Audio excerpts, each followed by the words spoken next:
Russians are going crazy. They saw IDF special forces in Odessa. The IDF commando was given an Israeli flag on his tactical backpack and a beret from the Tsanhanim paratrooper brigade. Ukrainian military expert Olexander Kovalenko said, Russian publics are already spreading a fake about elite Israeli paratroopers arriving in Odessa. But there is a nuance. The fact is that the Ukrainian airborne troops, just like many armies in the world, have airborne units, have dark burgundy berets, maroon, USA, Poland, France, and of course, Ukraine.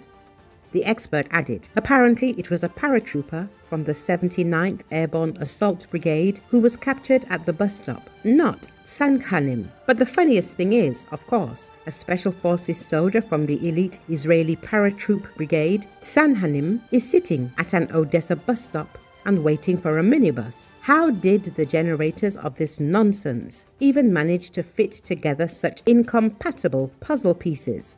Kovalenko asked. According to him, overall, this is a clear example of the ignorance of the basic material of Russian fake generators, who probably still think that Ukrainian paratroopers have blue berets. The extra chromosome does its insidious work. Recall the Paratroopers Brigade is an elite infantry brigade in the Israel Defense Forces. The brigade is under the command of the Central Command and is subordinate to the 98th Paratroopers Division, also known as Utzbat Ha'esh, a reserve service infantry division in the Israel Defense Forces. Soldiers of the Paratroopers Brigade wear a red beret and red boots. To distinguish themselves from other units, paratroopers wear tunic-styled uniform shirts with a belt on top, in addition to the belt they wear on their pants. Selection tests for admission to the Paratroopers Brigade are held twice a year in April and December. Candidates undergo various physical tests, such as running with sandbags and with a stretcher.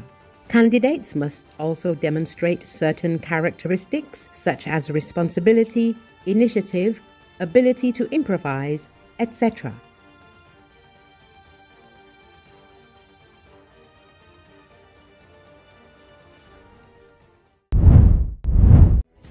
On the night of July 29th, explosions were heard in Russia's Rostov region.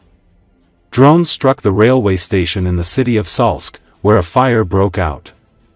Russian media and the acting governor of the Rostov region, Yuri Slusar, reported the information. According to him, a passenger train was moved to a safe distance. Preliminary reports indicate there are no casualties or injuries. The head of the Rostov region added that in the city, a house and a car were damaged at different addresses. According to Russian telegram channels, about 5 to 7 explosions occurred in Salsk. After that, eyewitnesses reported a fire in the area of the local railway station. Later, the head of the Center for Countering Disinformation, Andrei Kovalenko, confirmed the attack on the railway and a certain resource base of the Russians in the city of Salsk, Rostov region. He stated that there is a logistics hub there for transferring resources, fuel, ammunition, and other cargo to the front in the Donetsk region, as well as south to the temporarily occupied Crimea and Zaporizhia region. The railway is the artery of war. Without logistics, the speed of the Russian army's actions at the front slows down, emphasized the head of the Center for Countering Disinformation. Meanwhile, the Russian Defense Ministry reports the downing of 74 drones over 5 regions. According to them, 43 UAVs were shot down over Bryansk region, 22 over Rostov region, 6 drones were allegedly destroyed over Kaluga region, 2 more over Smolensk region, and 1 drone over Leningrad region. According to Kiev Post, Ukrainian drones have been targeting rail infrastructure in southern Russia more frequently in recent weeks. On July 25, drones struck rail stations in Rostov and Krasnodar regions, delaying over 20 passenger trains. On July 21, a drone hit Kamenolomny station in Rostov, causing a fire and delaying 26 trains. The worst disruption came on July 19, when drone debris damaged power lines between Likaya and Zamkalovo. Over 130 trains were delayed, some by up to 15 hours. The drone attacks appear to be aimed at disrupting Russia's military logistics and transportation systems. Russia's southern railway lines are known to be used for moving troops and equipment, especially toward occupied parts of Ukraine.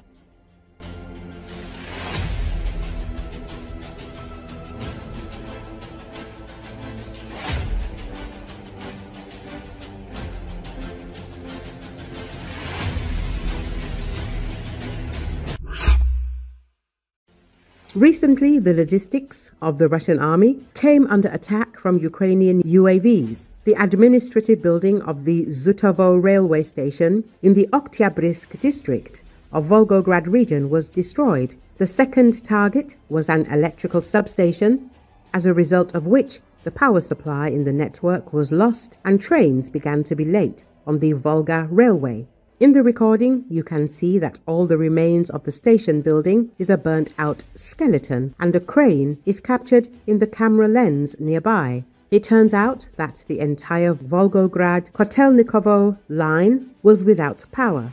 The Russian army's weapons and equipment would not reach the front along this section for a long time. The Air Force carried out a comprehensive strike since the Volgograd Petrov oil engineering plant and Kimprom, both in Volgograd, are also located along the railway line. Strikes on military facilities, railway stations and oil refineries are nothing new for Russia.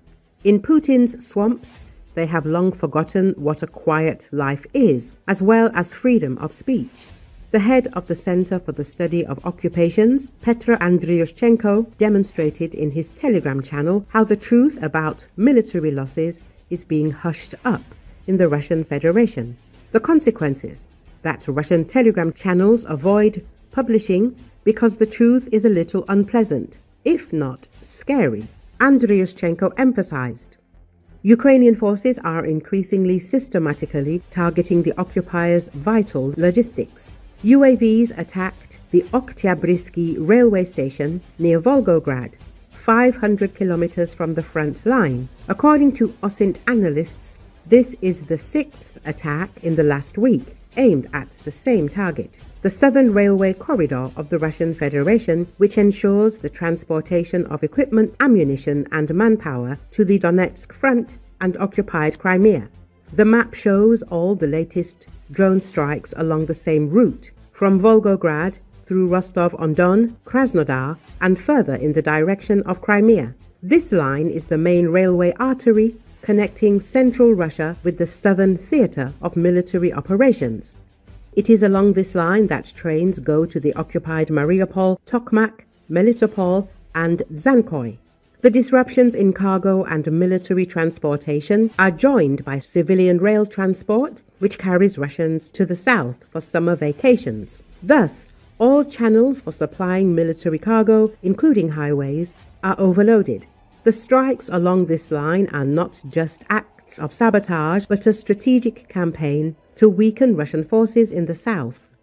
Damage to electrical substations and infrastructure paralyzes the entire sector, causing logistical disruptions. This could lead to delays in deliveries, shortages of ammunition and fuel, and disruption of rotation schedules. In addition, the very distance of the strikes from the front, up to 500 kilometers, demonstrates that Ukrainian drones are flying deeper and deeper, and the Russian air defense systems are not coping even on rear routes. Ukraine has switched to strategic attacks on logistics, relying not on frontal breakthroughs, but on the collapse of rear logistics.